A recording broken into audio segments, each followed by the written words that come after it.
A rainha e eu guardaremos para sempre em nossos corações esse dia inspirador.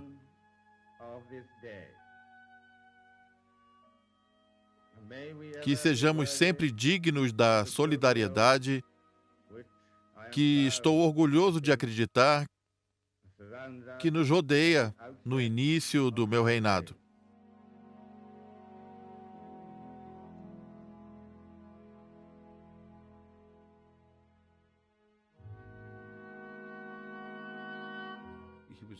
Ele era frequentemente descrito como extremamente tímido, reservado, ansioso e relutante em fazer aparições públicas.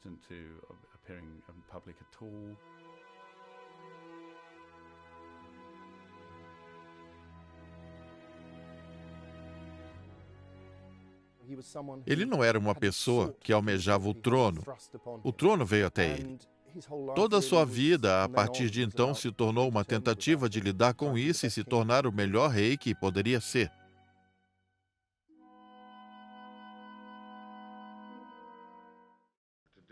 Hoje, nós damos graças a Deus por esse grande livramento.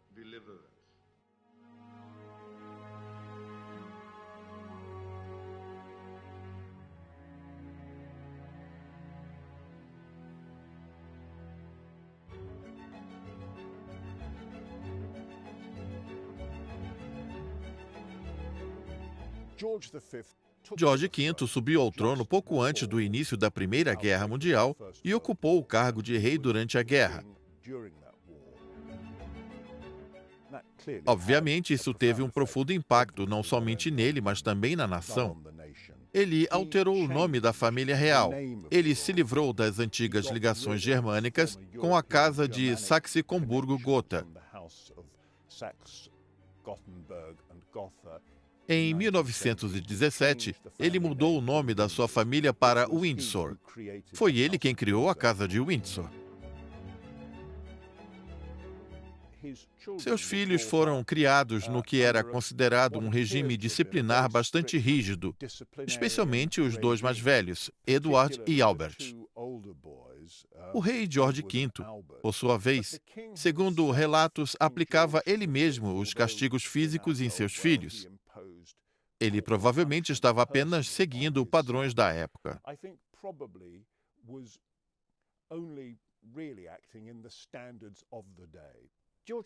George VI teve uma infância difícil. Sua gagueira começou aproximadamente aos 8 anos.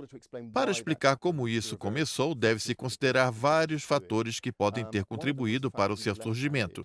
Um deles foi o fato dele ser canhoto e, como era de costume na época, ele foi forçado a escrever com a mão direita. Ele sofria de joelho valgo e foi forçado a usar o que acreditamos ser talas bem dolorosas em suas pernas.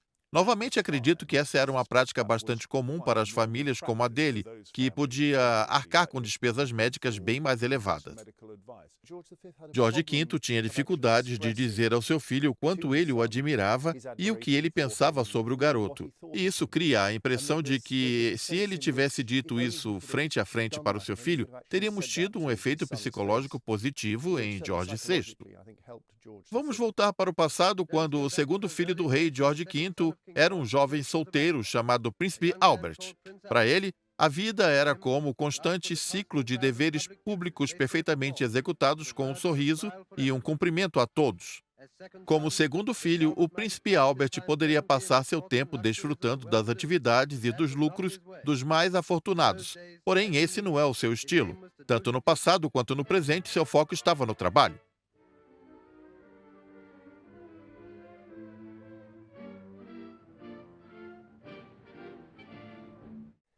O relacionamento entre o futuro Eduardo VIII e Bertie era interessante. Em uma primeira análise, ela era uma relação típica entre os dois irmãos com idades próximas, em que o irmão mais velho sobrepuja o irmão mais novo. Essa é uma relação comum que atinge qualquer pessoa que se encontre nessa posição. Algo que devemos pontuar é que Eduardo VIII era um indivíduo muito bonito, confiante e encantador.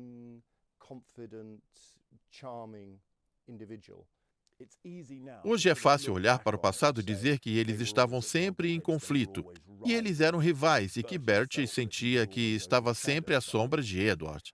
Eu creio que esse não era o caso diante da juventude deles.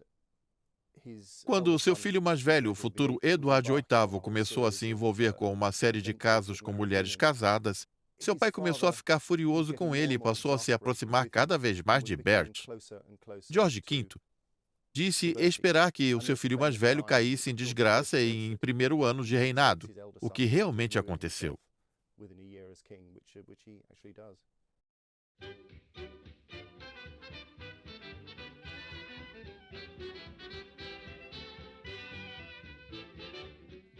Bert, assim como seu pai, era um homem simples. Ele gostava de caçar, atirar e pescar.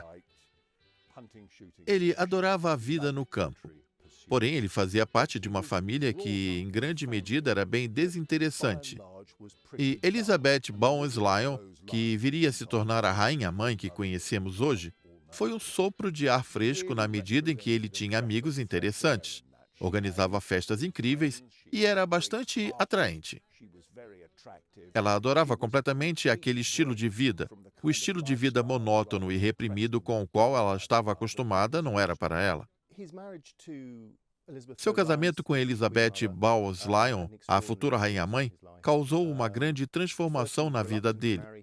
No início, ela relutou em se casar com ele. Ele teve que se esforçar para conquistá-la.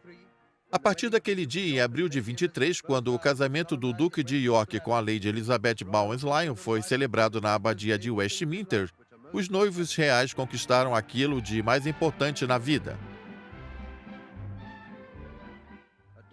Sua filha nasceu e as comemorações pelo Império eram uma prévia do afeto que hoje temos pelas princesas Elizabeth e Margaret Rose. A família real, um exemplo de família feliz, um exemplo de lar unido, que é a base para o bem-estar da nação. Acredito que aquilo foi a melhor coisa que poderia ter acontecido a ele. Ele encontrou a verdadeira felicidade. Ele teve duas filhas com ela, Elizabeth e Margaret. Eles criaram uma unidade familiar a qual ele chamava de Nós Quatro, e que era a principal pilar de sua vida. Ele era um pai de família amoroso e dedicado. Ela o apoiava em todas as suas batalhas, principalmente contra a gagueira. A gagueira virava o assunto principal de todas as aparições públicas que ele realizava. Ele odiava falar em público. Foi ela quem o encorajou a buscar um tratamento, pois ela queria vê-lo curado disso.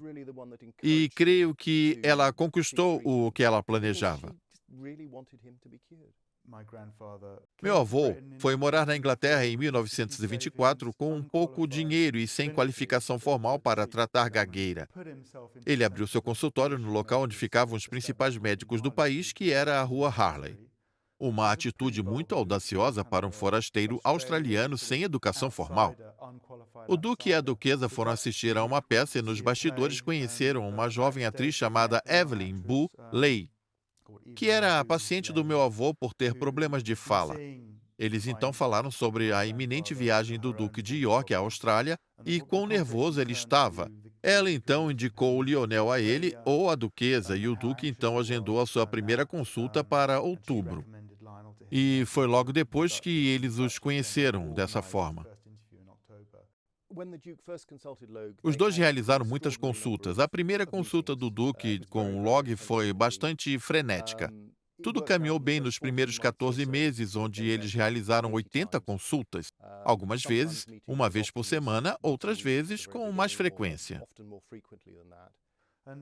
Talvez fosse pelo fato de Log ser australiano e a sua ansiedade estar relacionada à sua viagem à Austrália. Pode ter havido uma relação entre eles. Um tour pelo Império, a Austrália tratou o casal real com uma reverência, sorrisos e alegria. O principal motivo que levou o Duque a se consultar com Log foi que ele estava prestes a partir em uma viagem para a Austrália e Nova Zelândia. Ele não havia se saído muito bem em um discurso que fez em Wembley, que é o discurso que dá início ao filme. Algumas das anotações nas fichas do meu avô explicam detalhadamente a natureza da gagueira do rei, o que ajudou Colin a construir a gagueira em sua atuação. Existem muitos profissionais que ajudam as pessoas que têm gagueira a se livrarem da própria gagueira, mas não há profissionais que te ajudam a gaguejar, nem livros que te ensinam como gaguejar. Você precisa aprender a fazer isso por conta própria. David Seidler, nosso roteirista, foi de grande ajuda nessa questão por ter sofrido com a gagueira durante toda a sua vida. Hoje ele tem mais de 70 anos. Ele é alguém com experiência nesse assunto e também um roteirista extremamente eloquente. Ele me trouxe a solução descrevendo tudo de maneira impactante. Ele foi de grande ajuda. Ele continuou a ser consultado com log com uma menor frequência no final da década de 20 e durante a década de 30. No entanto, com a abdicação do seu irmão no fim de 1936, a relação dos dois se intensificou.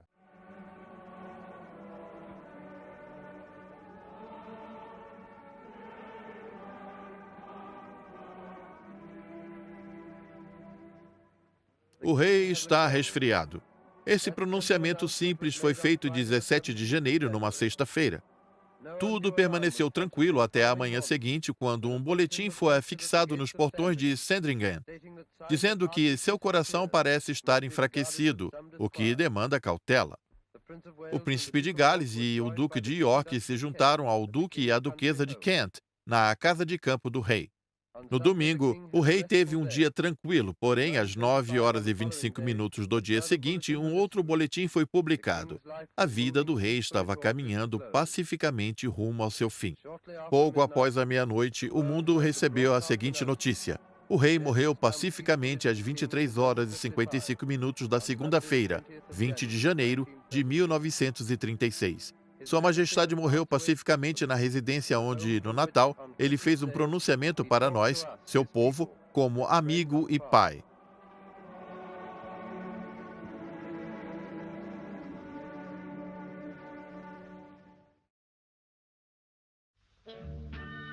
A atenção do mundo se voltou à Broadcasting House, a sede da BBC, quando Sua Majestade chegou de carro para realizar seu pronunciamento histórico. O rei se reuniu com o presidente e o diretor-geral, Sir John Hay. Poucos minutos depois, pela primeira vez, o novo reinado, a nação e os milhares de ouvintes pelo Império ouviram a voz de Sua Majestade, o rei Edward.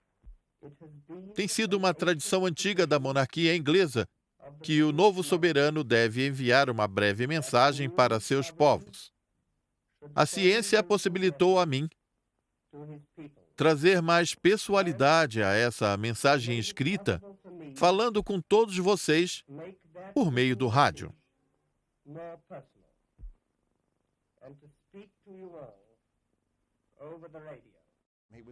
Ele conseguia se aproximar bastante das pessoas, não apenas nos altos círculos da sociedade, mas também nas ruas com as multidões. Ele fazia isso com muita facilidade por ter um grande carisma. Porém, tudo tinha um limite. Naquela época, era inadmissível ter um rei na Inglaterra que fosse casado com uma norte-americana divorciada 2 vezes. I love you truly, truly, dear. Havia uma grande rejeição contra Wallis Simpson dentro da família real, em especial do Duque de York, que ficou horrorizado com o comportamento dela, que desenvolve imediatamente uma forte antipatia por ela e pelo que ela estava causando à família real. Edward estava apaixonado e insistiu no relacionamento. Aquilo era simplesmente inaceitável, não apenas para a família real, mas também para o governo. 10 de dezembro de 1936, um dos momentos mais marcantes da história da Inglaterra. Nesse dia, todo o Império estava ansiosamente à espera da decisão do rei Eduardo VIII. Sir John Simon e o Sr. Walter Monckton deixaram o gabinete do primeiro-ministro após se reunirem com o Sr. Baldwin. O rei Edward tem passado uma semana fatídica, com uma entrada e saída constante de funcionários. A população não estava ciente que a crise da abdicação estava se intensificando porque os jornais só divulgaram as histórias quando ela já estava bem próxima do fim. O rei Edward e seus irmãos deixaram o Forte Belvedere para ouvirem a transmissão via rádio do procedimento parlamentar que marcaria a etapa final do reinado. A última notícia vinda da Rua Downing é que o primeiro-ministro deixou o local enquanto a multidão se aglomerava, à espera de mais notícias que todos temiam ser de abdicação. Bert estava ficando alarmado e horrorizado com o que estava transcorrendo. Ele disse posteriormente que a última coisa que ele queria ser era rei. Ele deve ter torcido até o último minuto para que a abdicação de alguma forma fosse evitada. Ele nunca foi treinado para ser rei. Ele era um membro sênior da família real, o segundo na linha sucessória, mas seu papel era muito diferente daquele exercido pelo seu irmão, o príncipe de Gales. A abdicação de Edward VIII em 1936 mudou tudo. Não há dúvidas de que a sociedade inglesa, a igreja, o governo e o parlamento fossem contra o casamento de Edward VIII com a senhora Simpson. Porém, a opinião popular era bem diferente. Se você vir os jornais da época, principalmente os jornais populares, que hoje em dia se tornaram os tabloides, o apoio a ele era muito forte. No geral, a população era favorável à ideia de que, se ele amava a senhora Simpson, ele deveria se casar com ela. Isso criou uma complicação para seu irmão quando ele subiu ao trono.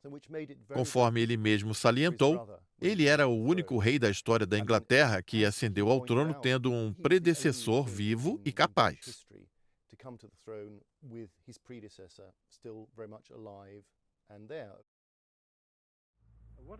O que você acha disso? Acho que o rei deveria se casar com a mulher que ele ama. A nação tem o apoio e não o abandonará. Minha opinião é que ele deveria se casar com quem ama. Ele foi muito bondoso com a classe trabalhadora e é isso que eu penso. Eu digo que o rei deve se casar com quem ele quiser porque ele sabe que todos estão o apoiando. Do Castelo de Windsor, Sua Alteza Real Príncipe Edward. Há algumas horas eu realizei meu último dever como rei e imperador. Agora que fui sucedido pelo meu irmão, o Duque de York, minhas primeiras palavras serão para declarar minha lealdade a ele. Com seu amplo treinamento nos assuntos públicos deste país e com suas ótimas qualidades, ele será capaz de assumir meu lugar daqui em diante.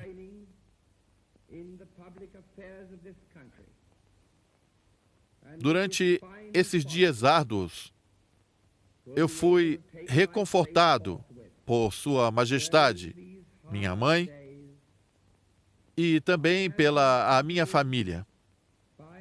Os ministros da coroa e, em especial, o senhor Baldwin, nosso primeiro-ministro, sempre me trataram com todo o respeito. Agora nós temos um novo rei. Eu desejo a ele e também desejo a todos vocês, que agora são o povo dele, de todo o meu coração, felicidade e prosperidade. Deus abençoe a todos. Deus salve o rei.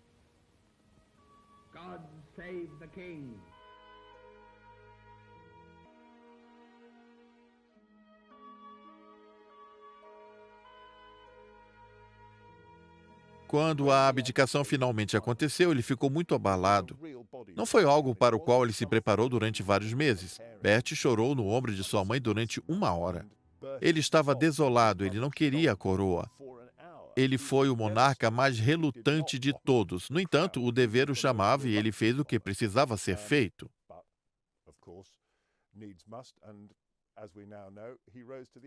A rainha-mãe disse em sua mensagem à nação: "Eu entrego a vocês o rei George VI.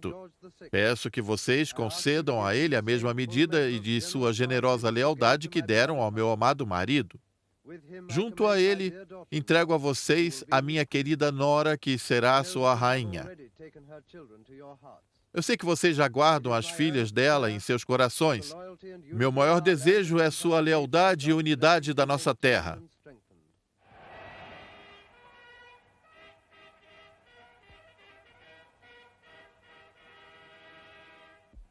Rogamos a Deus em nome do qual reis e rainhas reinam, que abençoe o príncipe real George VI, com vida longa e feliz para reinar sobre todos nós.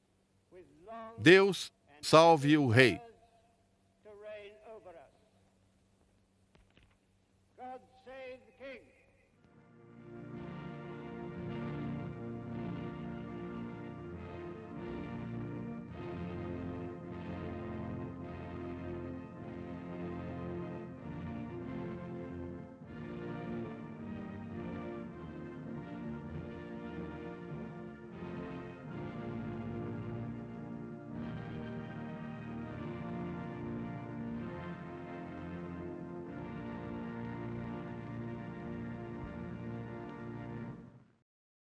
Acredito que no estrangeiro havia a percepção de que, quando ele se tornou rei, ele não estava pronto para ocupar o cargo. Ele estava mal preparado, não sabia falar em público e era tímido.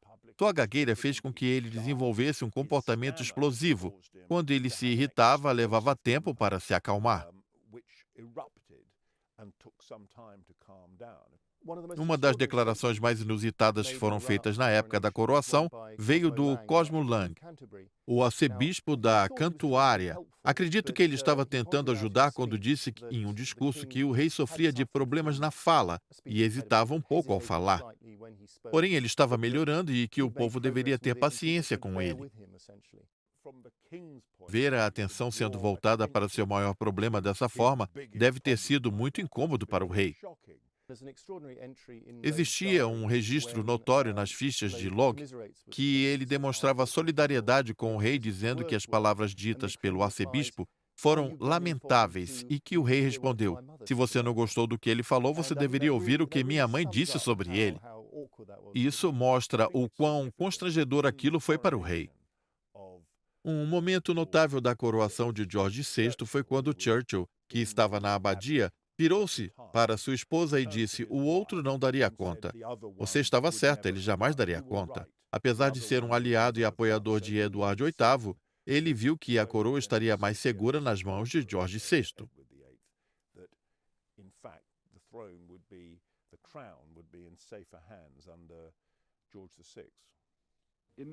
Em 12 de maio de 1937, nós vimos a coroação do rei George VI na abadia de Westminster. Essa longa e solene cerimônia também foi assistida pelas princesas. A princesa Elizabeth, de apenas 11 anos, é agora a herdeira do trono. Seguindo um ritual que permanece inalterado há séculos, seu pai foi coroado rei.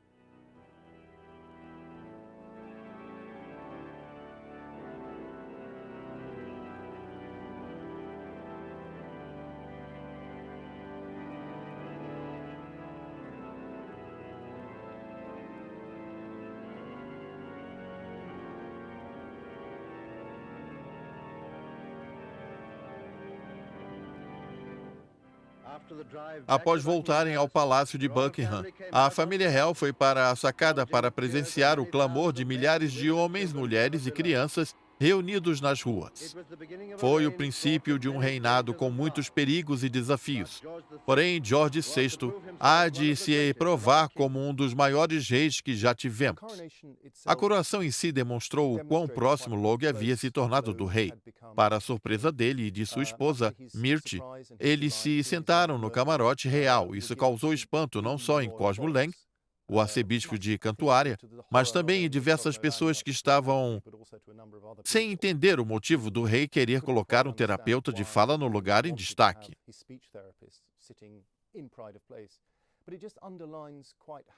Isso apenas enfatiza como aquela relação que havia começado de maneira profissional havia se tornado uma amizade verdadeira entre dois homens. O rei precisava que ele estivesse próximo e sempre presente. Após ele se tornar rei em 37, eles se aproximaram ainda mais um do outro. O rei precisava de atenção constante e de terapia para enfrentar o microfone e para discursar, agora mais do que nunca.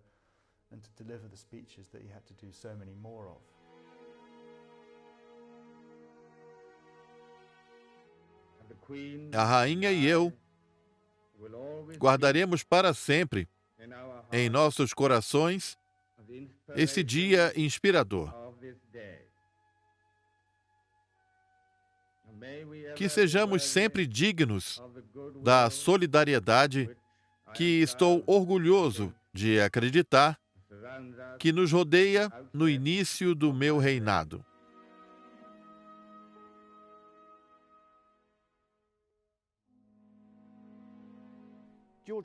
George VI teve o azar de se tornar rei durante o início da era do rádio.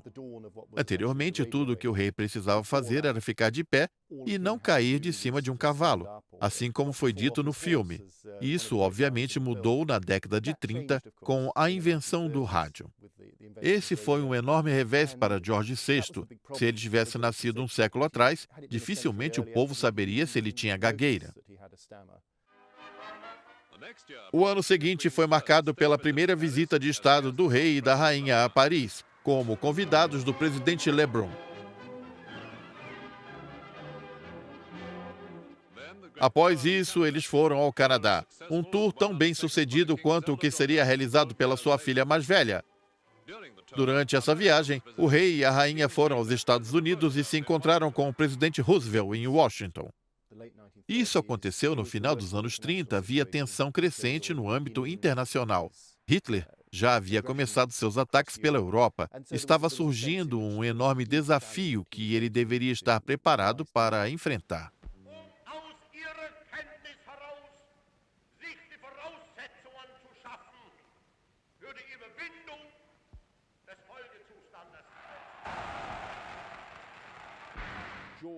George VI era bastante a favor de chegar a um consenso com a Alemanha nazista. Ele não era um apoiador de Hitler. Ele tinha pavor de Hitler. Porém, ele queria evitar uma guerra, tanto que quando Neville Chamberlain voltou de Munique, com um pedaço de papel que dizia paz para a nossa era, o rei apareceu do lado dele na sacada do Palácio de Buckingham.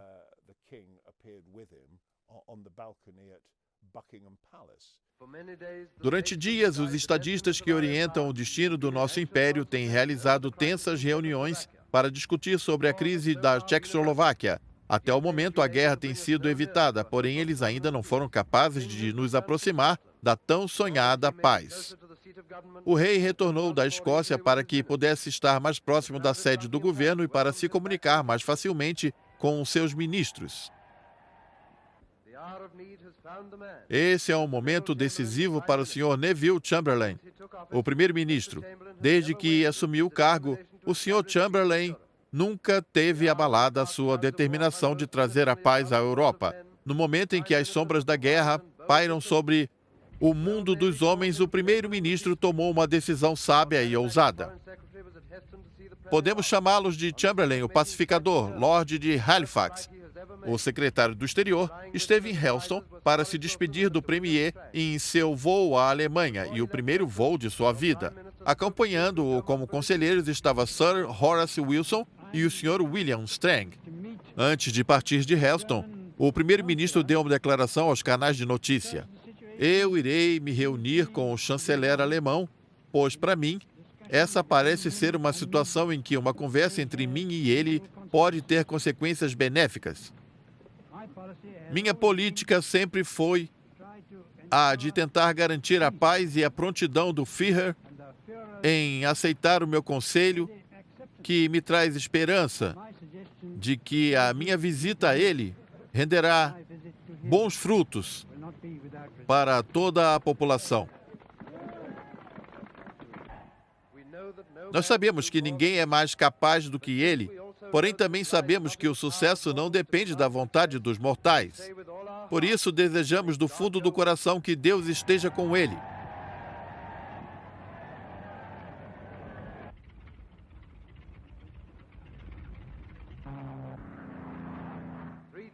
Três vivas para Chamberlain. O rei não queria de forma alguma que o país entrasse em uma guerra, mas foi por conta da guerra que ele é mais lembrado nos dias de hoje.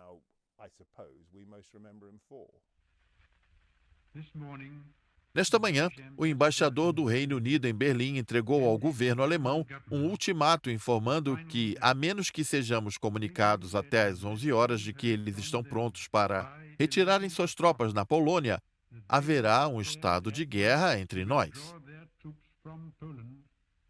Porém, devo lhes dizer que, agora que tal comunicação não foi recebida, e que, por consequência, esse país está em guerra com a Alemanha. O primeiro-ministro Neville Chamberlain havia declarado guerra mais cedo naquele mesmo dia. Essa era uma primeira oportunidade do rei, o pai da nação, de falar com seu povo e com o império. O discurso que encerra o filme, O Discurso do Rei, ficou conhecido como um discurso extremamente importante. Nesse momento sombrio, talvez o mais fatídico de toda a nossa história, eu envio a todos os lares do meu povo,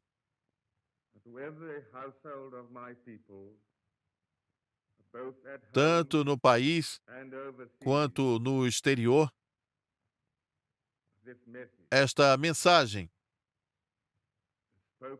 dita com o mesmo profundo sentimento para cada um de vocês, como se eu pudesse eliminar essa distância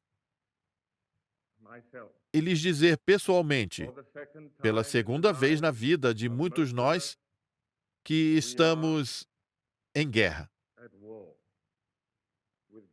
Com a ajuda de Deus, nós iremos prevalecer e que Ele abençoe e proteja todos nós. Sim, o rei tinha dificuldade de falar. Esse foi um pronunciamento no rádio, não foi gravado. Sim, houve pausas. E sabendo o que sabemos hoje, ele teve dificuldade em algumas palavras. Mas se você notar, o pronunciamento foi impactante e dramático.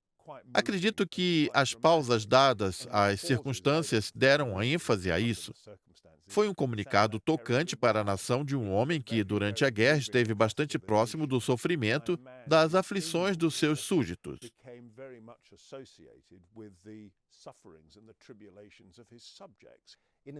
De certa forma, a Segunda Guerra Mundial foi benéfica para ele porque ele agiu como um estadista exemplar durante o conflito. No fim desse período, ele se consolidou como um rei adorado.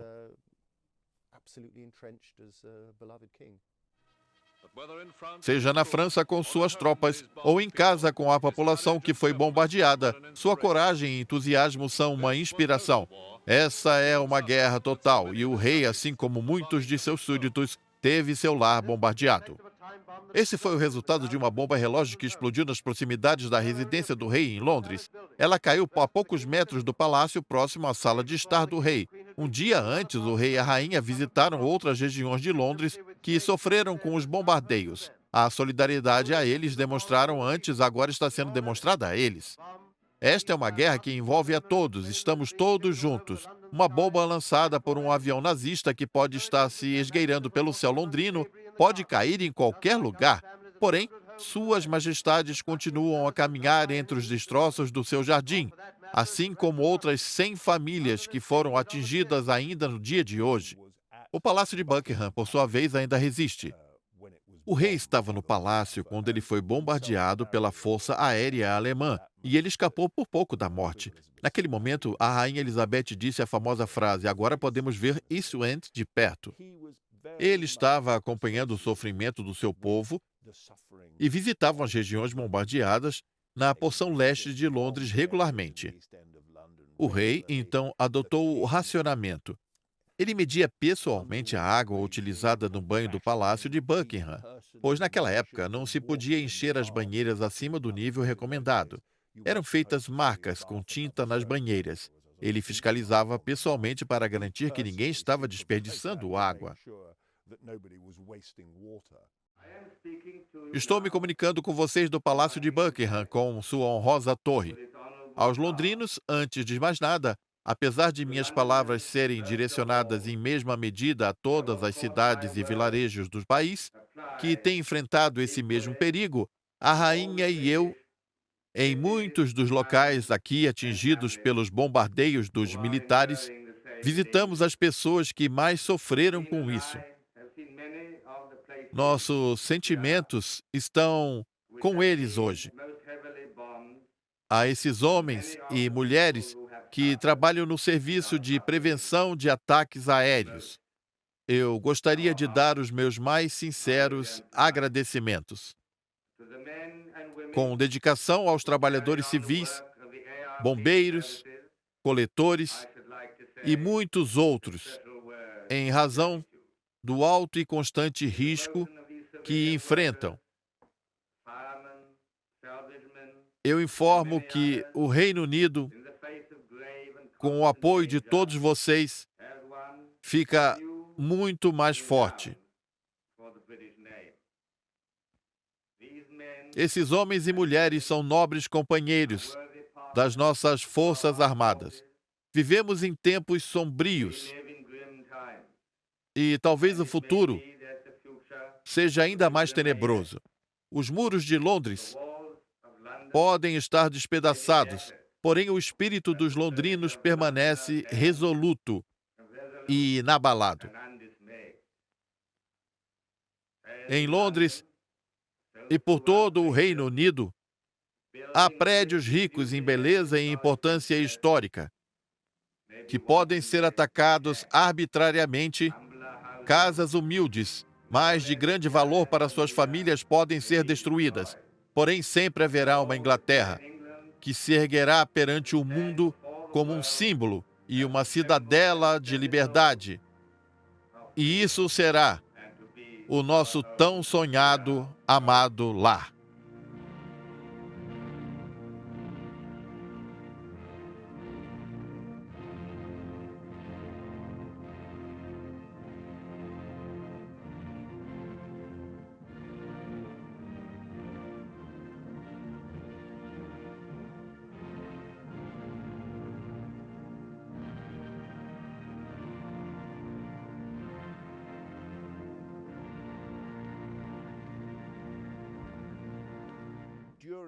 Durante a guerra, o rei realizava encontros privados semanais com Churchill. Eles não se davam muito bem no começo, mas isso mudou com o tempo. Somente os dois participavam desses encontros no Palácio de Buckingham. Ele tinha acesso a informações secretas que o deixavam bastante preocupado. Ele sabia do perigo que a Inglaterra estava enfrentando. Ele sabia exatamente o que Churchill quis dizer quando falou do momento mais sombrio. Enquanto representava a face mais conhecida da resistência inglesa na política e articulava todas aquelas intensas emoções como "vamos lutar nas praias", entre outras, o rei mantinha um semblante calmo.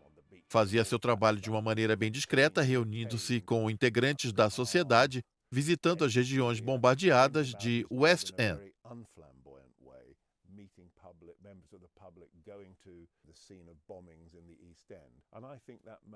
Acredito que isso fez toda a diferença para a nação durante a guerra. George VI foi um rei com o qual o povo deste país conseguia se identificar. O papel dele foi importantíssimo. 8 de maio de 1945, esse é o dia da vitória na Europa, com cenas de comemoração no coração da capital do Império, que estão ecoando por todo o mundo. A Praça Trafalgar se transformou em um ponto de encontro. Por toda Londres, a Fortaleza da Liberdade nos tempos sombrios, milhões se alegraram com a vitória completa e definitiva que deu fim à guerra, que durou quase 6 anos. Do início da manhã até o fim da noite, enormes multidões peregrinam até o Palácio de Buckingham para prestarem suas homenagens aos nossos rei e rainha que compartilham com a população os perigos e as privações de uma guerra total.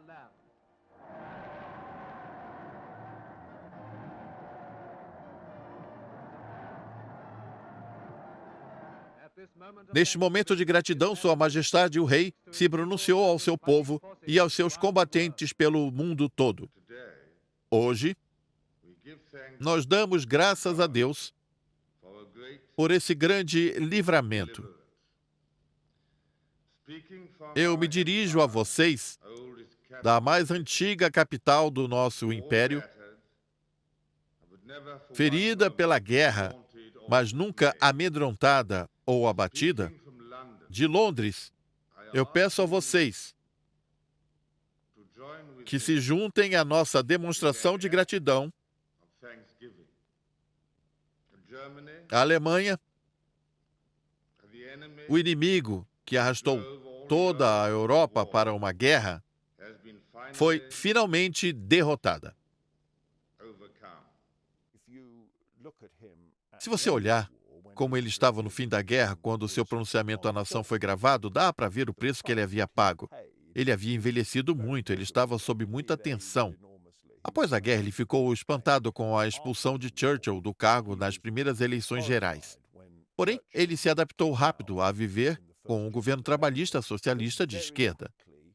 Aneurin Bevan, o ministro de Saúde da época, pai do Sistema Nacional de Saúde, teve uma relação bem próxima com o rei, motivada, surpreendente, por Bevan, seu filho, de um mineiro galês, uma pessoa com uma probabilidade extremamente baixa de ter alguma interação com a monarquia.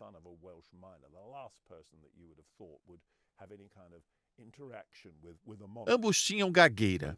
Eles imediatamente se aproximaram. O rei conseguiu se adaptar às mudanças e pôde ver como a sociedade do Reino Unido estava se transformando.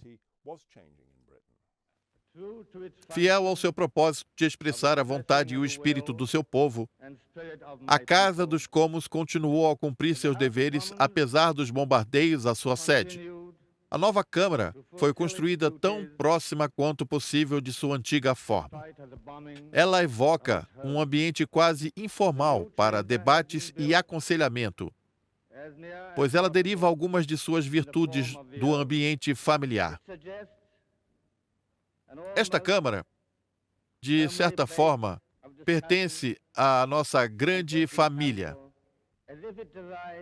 pois ela é adornada e embelezada por presentes generosos, presentes vindos de toda a comunidade das nações. Essa nova Câmara será um novo símbolo para o mundo de nossa crença na liberdade, onde homens e mulheres livres podem se expressar de acordo com o que dita suas consciências, sem que abandonemos a leveza de espírito e também a prontidão de compreender as perspectivas uns dos outros, algo que sempre foi típico da nossa raça. Não com o silêncio da supressão. Em outros lugares, a liberdade pereceu, porém a voz da verdadeira democracia ainda pode ser ouvida entre o nosso povo, o que é reconfortante para todos aqueles que amam e acreditam na expressão desimpedida da opinião honesta, uma nobre e sincera aspiração do sentimento humano.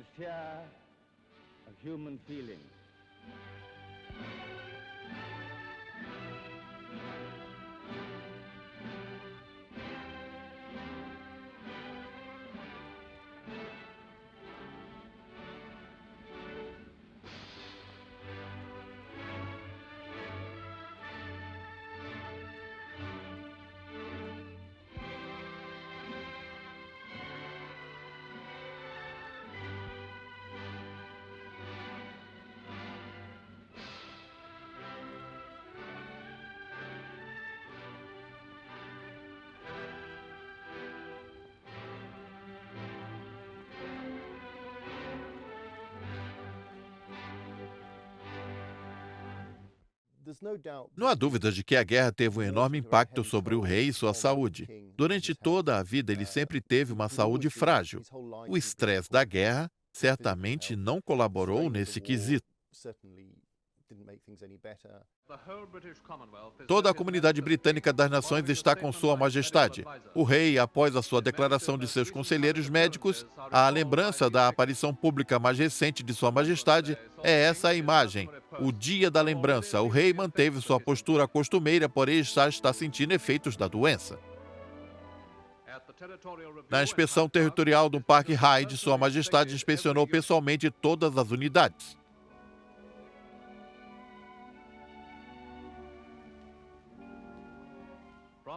Durante o início do seu reinado, nosso tão amado rei nunca mediu esforços para atuar em prol do seu povo, que deseja a ele, do fundo de seus corações, uma recuperação rápida e plena. É interessante ver como um de seus últimos discursos, o último discurso de Natal que ele fez, ele insistia em fazer um discurso completo, porém foi necessário juntar trechos de umas tentativas anteriores, porque ele já não estava tão bem o bastante para falar por mais de 2 minutos seguidos. O rei, que está retornando em um voo especial, chegou ao aeroporto de Londres após interromper suas férias em Balmoral para realizar seu tratamento.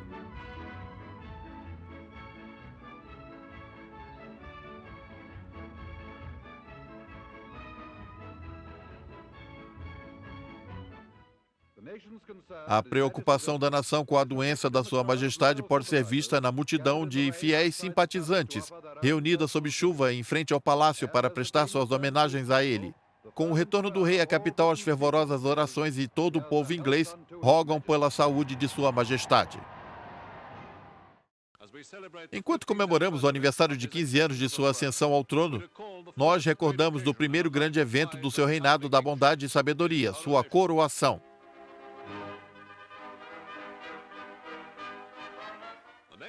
O ano seguinte foi marcado pela primeira visita de Estado do rei e da rainha em Paris, como convidados do presidente Lebrun.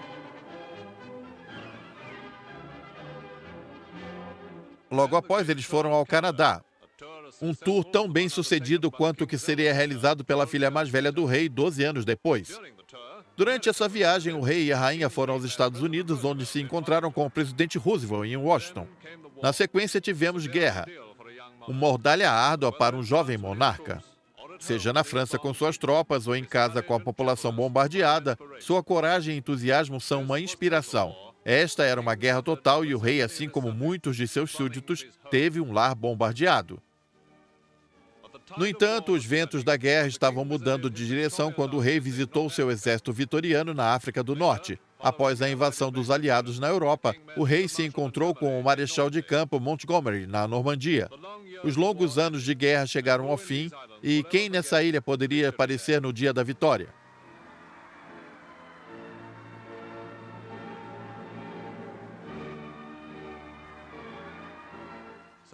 Então, com a Inglaterra em paz, o rei e a rainha viajaram à África do Sul junto com suas filhas a bordo do HMS Vanguard.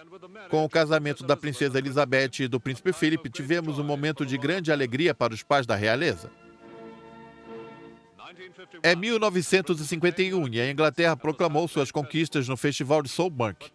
Porém, 15 anos de reinado cobraram seu preço e a rainha, Sua Majestade, passou por uma cirurgia delicada. Foram dias de tensão, como nós ficamos aliviados ao saber que o rei agora estava de volta ao seu antigo trabalho. Por isso, vamos oferecer nosso humilde obrigado aos chefes da nossa grande família de nações pelos 15 anos de serviço fiel e incessante.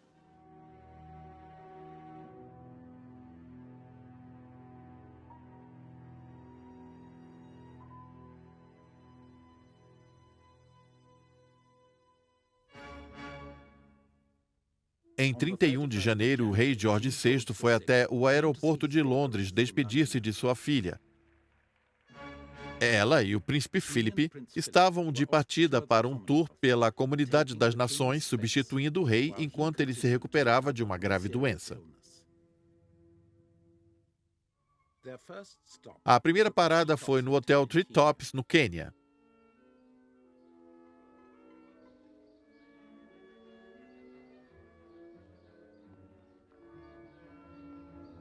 Aqui é Londres.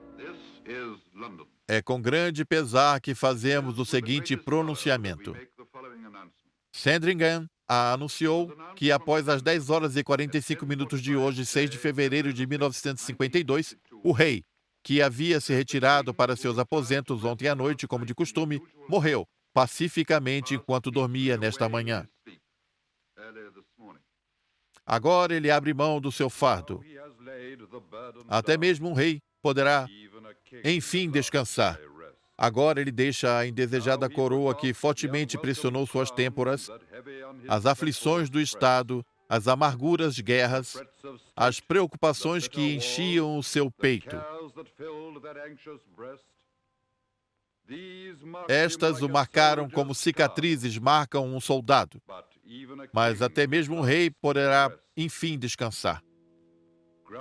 Conceda a ele tua paz, Senhor, nós oramos. Quem de nós merece mais do que ele? Quem abriu mão de sua saúde por nós? Dai a este rei o descanso de um guerreiro. A rainha, a viúva do rei, mais conhecida como Rainha-Mãe, assim como a conhecemos hoje, considerou esse processo muito doloroso e continuou sofrendo por muito tempo após a morte do rei. David Sider, que escreveu o roteiro para o filme, foi até a Rainha-Mãe para pedir permissão para contar essa história. A Rainha-Mãe a negou prontamente, dizendo que ela achava as memórias muito dolorosas, mesmo em 1981.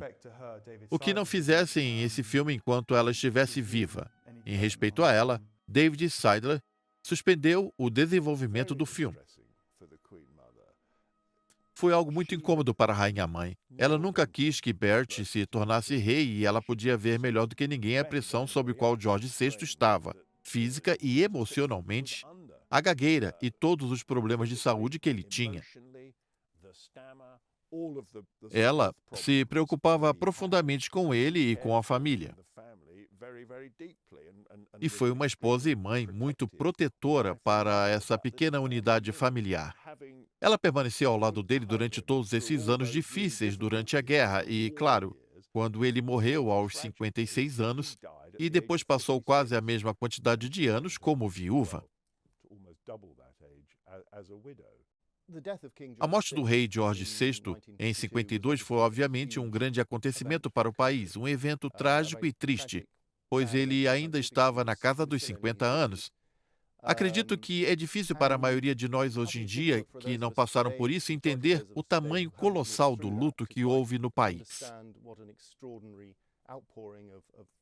Suponho que havia também preocupações quanto à sua filha, que ainda era bastante jovem, e se ela teria a capacidade de ocupar o cargo de monarca. Ela sequer estava no país quando seu pai morreu.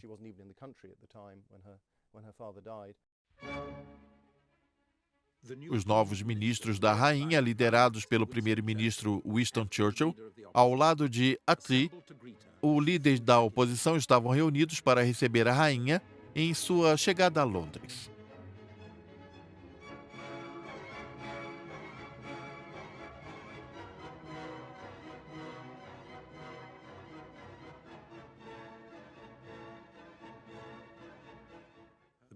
O povo inglês teve que enterrar um rei e a rainha um pai.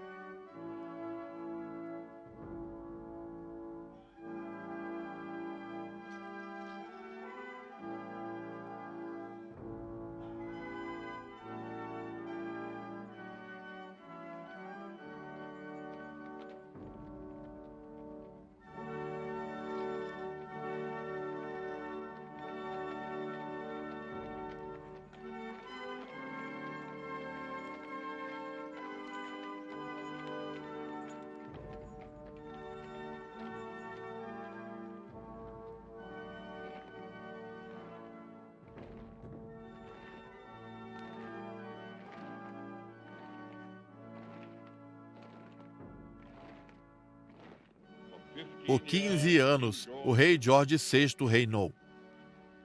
Nunca, em momento algum, com todas as adversidades no país ou no estrangeiro, públicas ou particulares, ele deixou de cumprir o seu dever.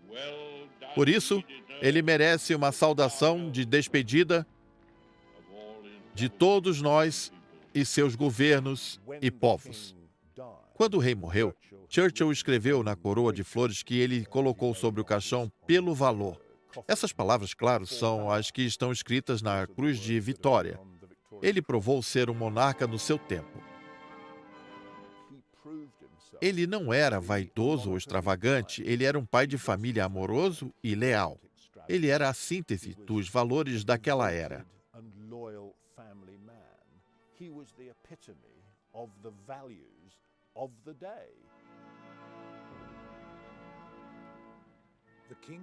O corpo do rei foi enterrado em Windsor.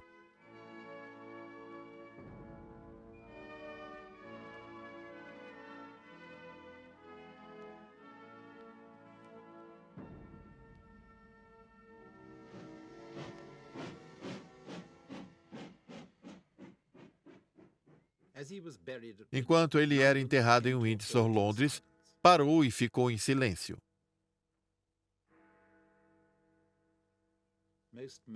Os homens usavam gravatas pretas. As mulheres usavam algum símbolo para demonstrar o luto.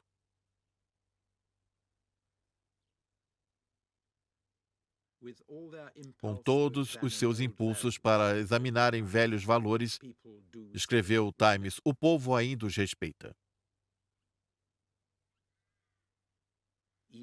Até mesmo o tom mais animado dos comentadores de notícias estava devidamente contido. O rei agora descansa e a majestade da morte se encerra com uma família que começa uma nova vida. Uma jovem rainha assume o fardo da monarquia. Um fardo que fica mais pesado com as altas expectativas do seu povo do que agora adentrando uma nova era elisabetana.